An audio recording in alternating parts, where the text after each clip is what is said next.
daawwattoota keenya nageenyi badhaadha akkam jirtu har'aan tana keessummaa obbo Hailu addunyaa qabadheen dhiyaadhee jira qophii keenya kan qorqortii irratti haala yeroo irratti marii gaggeessina turtiin teessan nu wajjin akka taatu miilanumaan isin afeerra obbo Hailu addunyaa marii keenya kanaaf waamicha keenya nu dhageessanii stuudiyo keenyatti nu argamuu keessaniif guddaa galatoomaa jenna.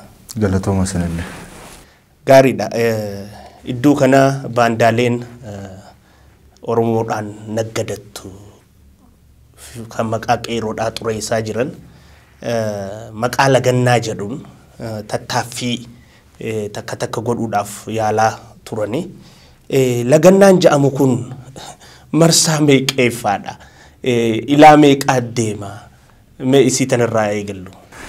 Tole akkuma ati kaaste Baandaan yeroo adda addaa lagannaan tokko fashalu kabaraa naa milkaa laata jedhee waan sagantaa hin qabne waan tarsiimoo hin qabne waanuma tokko irra deddeebi'a. Amma milkii dhabuurraan kan ka'e amma lakkoofsa marsaa isaayyuu waan dagatan natti fakkaata. Amma marsaa 4 jedhu malee kun 5ffaadha ka fashaluuf deemaa jiru. Waan fashaluu kanayyuu lakkaa'uu dadhabanii waan jiran fakkaatu. Marsaan tokko uummanni Oromoo dhaga'uu didee marsaan 2, 3, 4 amma marsaa 5ffaa bu'amaa jiru jechaadha. So waanuma tokko irra deddeebi'u waan jiruuf jireenya Oromoo jijjiiru waan Oromoon sadarkaa amma irra jiru kanarraa gara fuulduraatti fuudhee deemu ajandaa Oromoo waan of keessaa hin qabneef isaan fashaluudhuma kanarra lakkaawwachaa deemu jechaadha. Ajandaan keessa hin jiru, karoora hin qabu, naamusa hin qabani, galma hin qabu. Ergamuma diinaa fudhatanii socho'uurraan kan hafe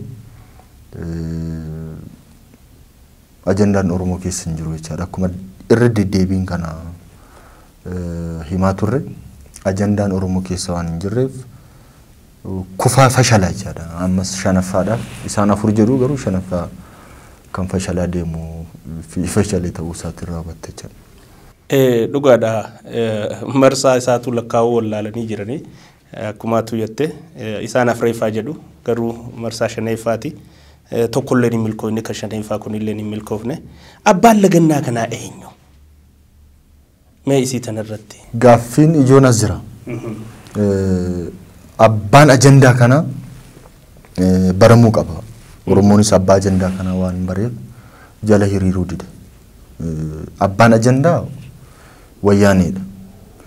Wayyaaneen qabsoo Oromoon as keessaa dhiibamte erga Maqalee galtee waggaa 2 lakkoofsisee jirti jechuudha. Qabsoo Oromoon gaggeesseen hoggansi Oromoo kenneen Wayyaanee as keessaan sochoote jedhee namni yaanne akka ishiin darsa ishii xaxattee deemtu taasiseera jechuudha. Amma achi teessee walakkeessa kanatti deebi'uu hin dandeessu waan ta'eef giddugala siyaasa Itoophiyaattis deebi'uu hin dandeessu waan ta'eef ajandaa adda addaa boccee tasgabbii dhorkuudhaaf uummata biizii taasiftee bara Wayyaanee dhumanuu wayya akka jedhanitti taasisuudhaaf ajandaa adda addaa boccee baandaa Oromoo keessaa bitatte bobbaastee injifannoo Oromoo kana duubatti deebisuudhaaf kan hojjettu hojjechaa turtee fi ammas hojjechaa kan jirtu ta'uusaa kan irraa hubatta.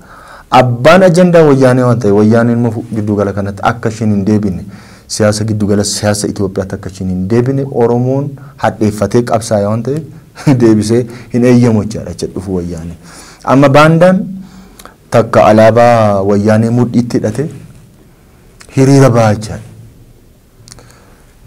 Wayyaanee wajjiniin tokkummaa uumee alaabaa walitti hirkisee alaabaa tokko sheer godhee alaabaa tokko qabatee alaabaa Wayyaanee baatee alaabaa Baandaan baatee deemtu moo Wayyaaneen qabattee kan ilmaan Oromoo jalatti dararaa turte kana Oromoodhaaf siin qabsaa ennaa ta'ettu Oromoon naa qabsaa'uu dhufte moo na ajjeesuuf wayyaaneen natti fiduudhaaf deemtaa kan jedhu qabachaa. Kanaaf hin fudhatu Oromoon. Taa'eet ilaalee isaan tufe. Ajandaan qaban ajandaan keessan maali? Galmi fincila lagannaa gabaa isaan deeman kun maali? Kaayyoon isaa maayini? Hanga yoomitti immoo fincilli kun Oromoon umrii isaa guutuu finciluma keessa jiraata. Jireenya hin qabu, hin fooyyeffatu, hin daldalatu, hin nagadatu. Taanaan jireenyi isaa hin fooyya'u jechaadha. Kaleessa kan inni qabsaa'eef jiruuf jireenya isaa fooyyeffachuudhaaf fayyadummaa qaqqabeessa ta'e biyya kana keessatti akka argatu, dimookiraasiin dhugaan akka biyya kana keessatti lafa qabatu, ofiin akka sirriitti of bulchu, federaalizimiin dhugaan akka jiraatu kanaaf qabsaa'e. Sana gonfate amma diinagdeedhaan dabaluu barbaada. So uummanni kaan inni gaddataa Oromoon bara baraan qabsoodhuma keessa jiraata. Kanaaf hiyyummaatti gadi deebista jechuudha. Gadadootti deebista. Kaan inni kaan bilisummaa dhufeetti argamee daldalatee nagadatee jiruuf jireenya isaa fooyyessuudhaaf olii gadi fiiga. Kan keenya yeroo hundumaa karaa cufa karaa cufi jedha. Inni achi maallaqa itti argata. Asii immoo jiruuf jireenyi Oromoo hanqotee bulaan Oromoo immoo gadadoo keessaa akka hin baane Oromoo irratti hojjechuudha. Uummanni Oromoo kana beeka. Kanaaf hiyyummaa keessaa bahuudhaaf tattaafata jechuudha. Qabeenyi isaa diinagdee kanaan jabaachuudhaaf dorgomaa ta'uudhaaf. Kanaaf hin hojjetatu malee gara kaleessaatti gara sirna wayyaanee kaleessaatti deebi'uudhaaf qabsoon inni taasisu hin jiru. Ajandaan kan wayyaanee ta'uusaa argeet bareet hubatee jalaa yaa'ee misooma isaarra jira jechaadha. Bareedaadha. Lagannaan kun yeroo marsaa shanaffaatiif ammallee dabalatee jechaadha. Hin milkooyne uummanni hojii isaa guyyaa hojjetachaa jira. Fashalaa'uus ajandaa baandootaa kana kan lagannaa kanaan qaamni hawaasaatis qaamni silaa ergama kanaan deemus qaamni hawaasaa maal hubateeti fashaleesse qaamni ergama qabu maaliif abdii kutatee waan kanarraa dhaabbachuu dide jettanii ilaalta. Yaa amma ajandaan ajandaa uummataa miti. Oromoon bilisoomeera, abbaa biyyaa ta'eera. Moor kana caala fayyadamummaa isaa mirkaneessuudhaaf inni qabsoon gaggeessaa jiru. Kana dabalatee immoo weerarri koovidii dhufee dinagdeen kufeera. Sadarkaa addunyaatti kufe. So dhiibbaa dabalataatu biyya Itoophiyaa kana fakkaatan biyyoota kaan irratti jira jechaadha. Addunyaan ikonomik kiraayisisii keessa jirti yeroo ammaa kana. Sababa dhibee koovidii wal qabatee oomishaaf oomishtummaan hir'atee jira. Biyyi keenya immoo kanaan dura gargaarsa biyya alaa irratti hirkattee jirti turte jechaadha. So amma uummanni kun barana kanan oomishu taanaan hin hojjetu taanaan bere gar oomishni dabalataan dhufu taanaan beelaaf saaxilamuuf deema jechaadha. Kanaaf dhibeen tokko jira qabsoorra ture hojiirra turre waggoottan 5 darban sana hojiirra ture dinagdeen isaa miidhameera bilisummaa kan irratti gatii kaffaleetu gonfate waan ta'eef amma immoo isaa bilisoomu immoo dhibeen kun immoo dhufe. So dhiibbaa adda addaatu jira jechaadha uummata kana. Kanaaf inni qabu isa qabne gargaaree rakkoo kana dhibee kanas dandamatee bahuudhaaf ooyiruu qabu irratti immoo misooma isaa laftaa gabu akka hin bulle oomishuu akka qabu mootummaan humnaa fi riisoorsii qabu hundaan gara kanatti bobba'ee jira jechaadha. Maaliif oomishaaf oomishtummaa dabaluu qabna bira garitti. Oomishaaf oomishtummaa bira garitti dabaluudhaaf immoo ganna kana sirriitti mudhii ta'ee ooyiruu isaa sirriitti hojjetee oomishaaf oomishtummaan dabaluu qaba jechaadha. Xiyyeeffannoon isaa kanaan dhibee kana ofirraa ittisa oomishaaf oomishtummaa isaa immoo dabalaa akkaataan itti deemutti kanarratti xiyyeeffatee jira waan ta'eef iyya baandaan dhaga'u jechaadha. Ajandaan uummataa miti. Ajandaan uummatummaan qabu taanaan immoo galman ga'u. Kanarraa waan ati hubattu qabsoon geggeeffamu kamiyyuu ajandaa uummatummaan qabu taanaan naamusaan hin hoogganamu taanaan kaayyoon hin jiru taanaan galman ga'u. Kun kan baandaa irratti jalqabe toon ta'in sadarkaadhuma eessatti waan geggeeffamu jedha. Ajandaa uummatummaa in qabu of keessaa taanaan naamusa hin qabu taanaan galma hin qabu taanaan karaa deemaa miti uummanni kaayyoo qaba. Kanaaf hin fashalaa jechaadha. Amma waan fashaluuf amma waan mootummaan dhoowwe itti fakkaata. No isaa miti. Uummatummaan qabu beezii uummatummaan qabu. uummata irratti feetee ajandaa barbaaddu ka'ii jettee uummata dirqisiisuun barbaaddu. Oromoo dirqisiisee miti kan kanaan dura wayyaanee ofirraa darbe rakkoo keessa waan tureef ofii qabsaa'e ilmatti wareege. Kanaaf ajandaan sun ajandaa uummatummaa ture jedha. Inni mootummaa keessa jirus hooggansi koozii dhugaa waan qabuuf qabsoo uummata kakaasee uummata gurmeessee gaaffiin Oromoo sirriidha ani kanan dhaabadheef kana galmaan ga'uuf jedheetu Oromoon qabsaa ture hooggansi keessa mataa walitti qabee galmaan ga'e. Maaliif koozii sirriitti ture? Amma kooziin kun hin jiru. Kooziin jiru maal? Faayidaa murnaa. Yoon ani ta'e malee yoon ani hooggane malee gara murnaatti gale jira. Kanaaf galma ga'uu dadhabe. Tokko bitaan fiigaa tokko mirgaan fiigaa ajandaa waluun qaban. Tokko asitti cufeedhaa tokko hin cufiin jedha. Bacancaraadha jechaadha. Kana keessa wayyaaneen immoo qarshii dhangalaastee warsitti walitti buustee nagaaf tasgabbii dhorkuu barbaadde jechaadha. Kanaaf ajandaa uummatummaa waan of keessaa hin qabneef galma waan hin qabneef fashalee jedha. Amma tooftaalee tokko tokko fidaa jiru. Kireetivitiin baandaa amma dhiira hijaaba uwwisanii dubartii fakkeessanii hiriira ba'aa dubartoonni hiriira ba'an jedhanii hijaaba uwwisanii laal gala haqummaan hin jiru dhugummaan hin jiru kana qabattee galmaan geessa. Oromoon haninni qabsaa'e kanaan dura of ta'eetii bar dhiirri dhiira ta'ee dubartiin akka dubartummaa ishiitti gadi baatee qabsa'u ta'e. Qarreen qarree taateetu malee qarreen qeerroo taatee yookaan qeerroon qarree ta'ee miti hin bahe. Koozii dhugaa jira. Amma ishee finfiniidha jechaadha. Hareeda isaa dhoskate hijaaba gixxim godheet asii sniikarii kaawwate dubartii fakkaatee ba'a jechaadha. So fake nu jechaadha. Gabaa walakkaa dhaqee gaafa uummanni gabaa keessatti nagadatu. Qotee bulaa Ingiliffaan isloogaanii baattate barreessetti kennee footoo ka'ee kunoo lagannaan irra jirre dhiira gabaasa jechaadha. Yoo kana jedhe malee bajanni hin dhufas. Bajata maali? Bajata jeequmsaa. Kanaaf suura ka'eet ergaa jechaadha. Bara ammaa kana garuu Oromoo shawwaduun, Oromoo jalaa miliquun, Oromoo gowwoomsuun hin danda'amu. Maaliif?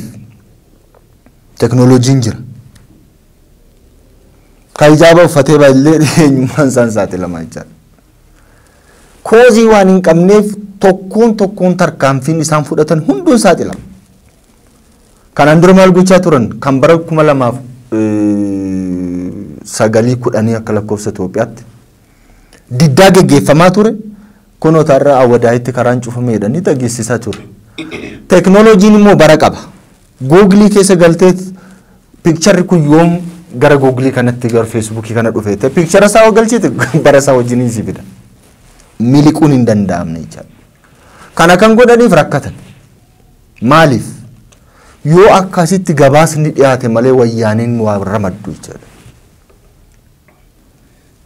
Kanaaf waan uummatummaa of keessaa waan hin qabneef irra deddeebiin kan fashalaa jiruuf kana waan ta'eef sadarkaa kanatti ilaalamuu qaba. Bareedaadha. Mee bakka haasawaa keessatti haastee jira.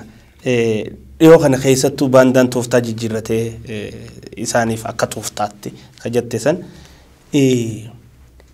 akka amantiitti akka oromummaatti sirna gadaatti dhuguma akkuma ati jettee qarreen qarree ta'e qabsaa'ee qeerroon qeerroo taatee qabsaa'ee dhiirti dhiira taatee dubartiin dubartii taatee qabsooyte malee dubartiin dhiira taatee dhiirti dubartii ta'e hin qabsoofne. Hagan takka gadi bu'anii hojjechuun kun tuffii amantiitii miti. Xiqqeessuu amantii mee isii kanarratti wanni jettu yoo jiraate. Dhugaadha kana waaqnu gaafa nama uume dhiira akkuma dhiiraatti uume dubartiis akka dubartiitti uume. Fakkeessaa fi miti jechuudha. Namni yoo qabsaa'es of ta'ee qabsaa. Of ta'ee yoo qabsaa'e kaayyoo yoo qabaate waan qabsaa'uuf yoo beeke karaarra deemu yoo beeke of ta'ee qabsaa jechaadha. Amma warri kun waan qabsaa'aniif hin beekan. Waan isaan qabsaa'aniif qarshii wayyaaneeti. Ishii argachuudha. Kanaaf immoo maal godhu dhiirri dubartii ta'e dubartiin dhiira ta'e inni irratti yookaan galma irratti tokkummaan qaban. Kanam kun safuu cabsuudha. Amantii xiqqeessuudha. Amma hawaasa musliimaa sadarkaa kanatti deemu dhiirri hijaaba uffatu dubartii ta'ee mul'atu. Kun safuu noormii amantii sanaa cabsuudha jechuudha. Akkamitti fudhatamoonni kana? Ammoo kan Oromummaa yoo fudhatte safuu qaba, aadaa qaba. Aadaan sun iyyuu waan ati gootuuf waan ati hin goonetu jira. Waan ati darbituuf waan ati hin darbine jira. Sadarkaa kanatti qabsoon hin deemu taanaan, safuu hin qabu taanaan, aadaa hin qabu taanaan, hin hoogganamu taanaan galman ga'uu kana beekuu qabu. Amma maal godhanii amma tooftaan dhiira eessaa jalqaban jettee yoo deebitee ilaalte kana qofa miti. Yaa'u amma gara amantii kanaa kana fakkeessanii itti deeman malee sobni isaanii kanaan dura Oromoo walitti buusuudhaafis waan isaan hin goone hin jiru. Kana kamiin ilaaltaa gaafa Jawaar namarsan jedhe sana immediately gara amantaatti deebisanii Oromoo lama wal afaan deebisanii kiristaanaaf musliima wal nyaachisan. Namni sun bilaasha akkasumatti dhiigni dhangala'e. Amma lagannaadhuma gabaa kana sadarkaadhuma ammaatti labsanitti maa labsan jettee yoo ilaalte Qaammeef kana keessa deebi'anii yoo labsan maaf dabalsan jettanii yoo ilaalte wal afaan deebisuudha jechaadha kaayyoon isaanii. Kanaan dura marsaa meeqaffaa sadaffaa moo lammaffaa kan jalqaba labsanii ayyaanni Arafaa waan ga'eef lagannaa kana dabarsineerra jedhan. Kabaja qabaataniif miti. Amantaa sanaaf kabaja qabaataniif miti.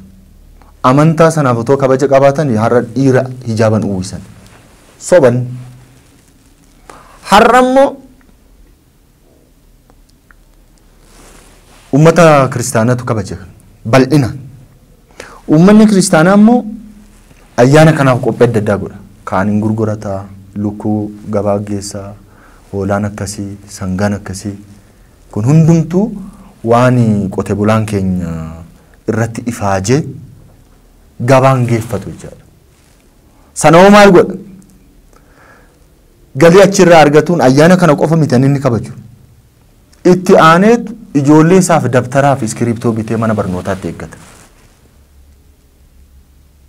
Baasii guddaatu eeggataa jira fuuldura ijoollee.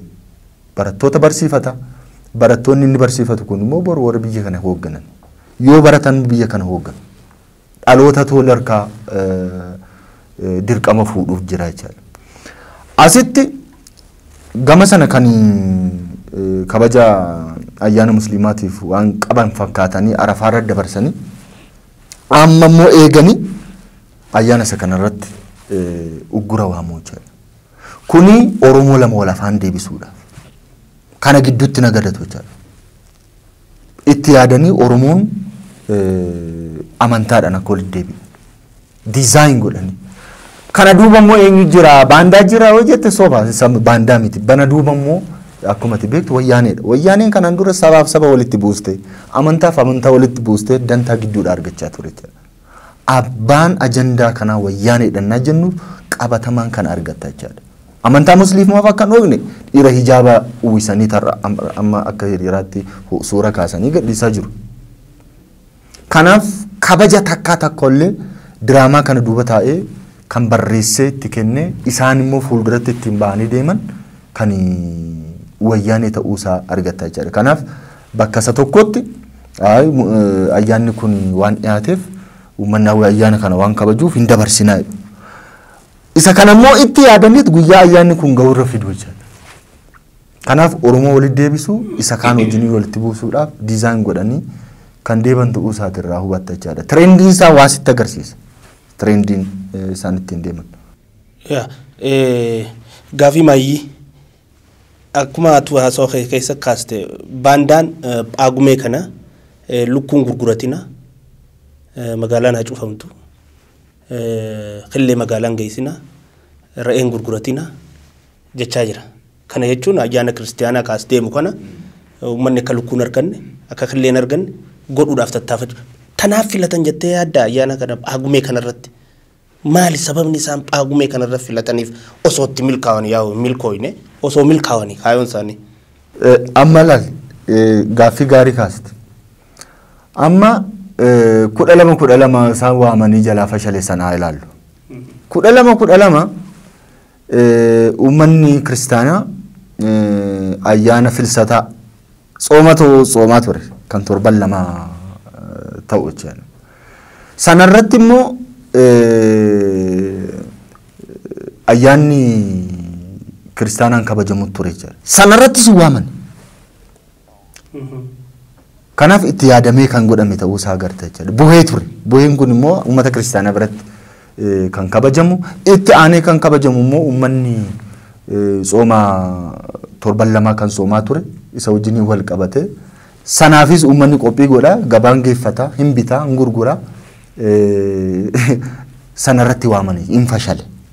Of course kana kan fashalsiise uummanni musliimaas itti yaadee waan isaan deemanii waan beekeef. Akkaataa isaan Shaashamannee keessatti amantaaf amantaa sabaaf saba walitti buusanii Shaashamannee guban waan beekeef. Kanaaf uummanni jalaa fashaleesse jechuudha. Ammas dhufaniitti yaadanii Paagumee kana keessa immoo uummanni kiristaanaa ayyaana kana kabaja. Waggaa haaraa qofa otoo hin ta'in waggaa haaraa akka waggaa haaraatti ayyaanni kun immoo ayyaanni uummanni kiristaanaa bal'inaan kabajudha. Kanaaf itti yaadanii Paagumee kana keessa immoo fidanii jechuudha.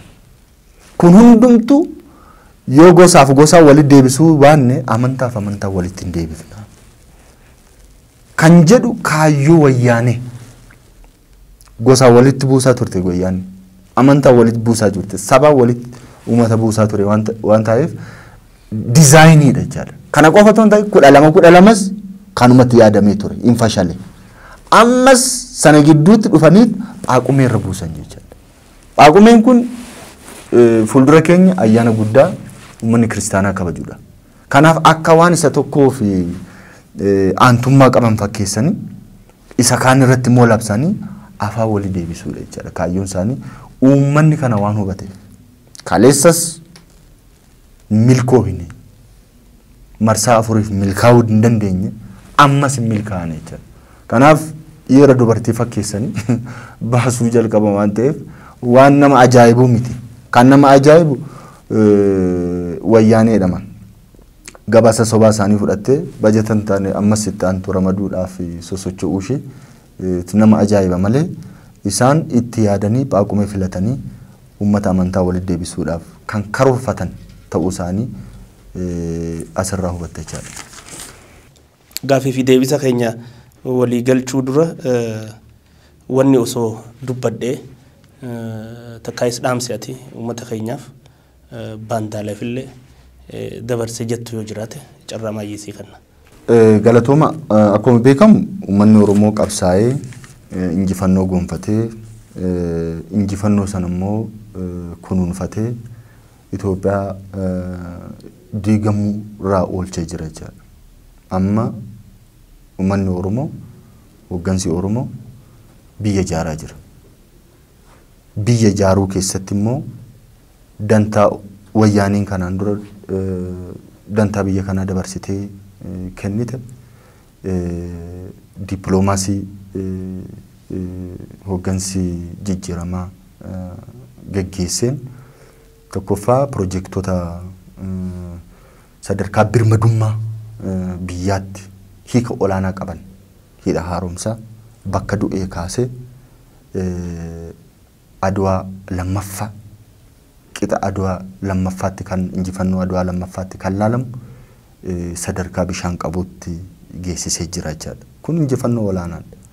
Gama dippiloomaasiin hiikoo siyaasaa inni ijaarsa biyya keessatti taphachaa jiru sadarkaa olaanaadhaan kan laalamu ta'uu isaati. Kun injifannoo qeerroof qarreen keenya fidanidha jechuudha. Kun injifannoo uummanni Oromoo ittiin boonuu qabudha. Kun injifannoo hoggansi Oromoo biyya kana ceesisuu keessatti qooda kanaan dura bahaa ture. Caala biyya kana guddisuu keessatti hammam akka injifannoo galmeessisuu danda'u kan namatti agarsiisu jechaadha. Kana jabeessineet itti fufna jechaadha. Dhimmi kun dhimma seenaati. Seenaa galmeessisuu dhaloota ta'an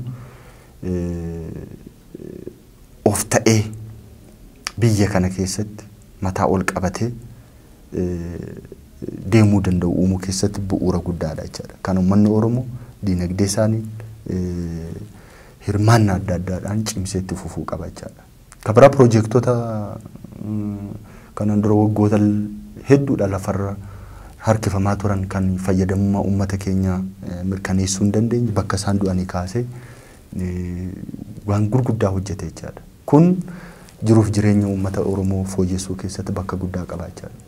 Kan kaarikulamiidha. Amma biyya jaaraa jirrannaa jennu waan akka salphaa miti.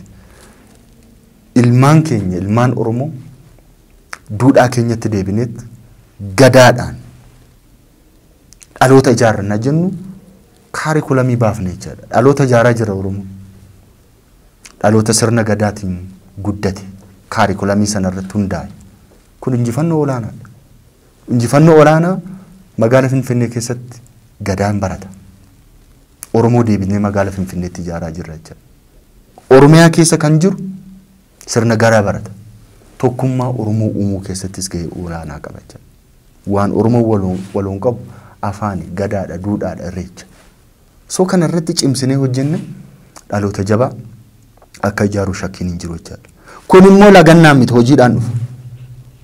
Lagannaan ta'in hojiidhaan dhufa. Uummanni Oromoo kana hubateet baandaatti gurra kennuu dide. Kufaatiin baandaa asi. Baandaan boris hin milkooftu. Oromoon misooma isaarra jira. Dhaloota duudhaa Oromoo Oromummaa irratti hundaa'e ijaaraa jirra jechaadha. Kana Oromoodhaaf yaadu jechaan.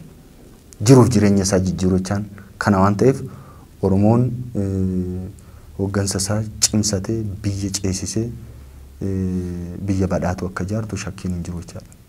Hailu addunyaa marii keenyaaf qophii teenya tan qorqortii irratti nu argamtanii yaada irraa barnoota ni argamu yaada bareedaan kan nu keessaniif ulfaadhaa siin jenna maqaa daawwattoota keenyaatiin. Hedduu galatoomaa sinillee. Daawwattoota keenya sagantaa teenya qophii teenya tan qorqortiidhaa kanumaan walii galchina. Qophii teenya tanarraa yaada bareedaa beekumsa qabu karraa argatan abdii qabna. Qophii biraatiin hanga waliif dhufnutti nagaan nu tura.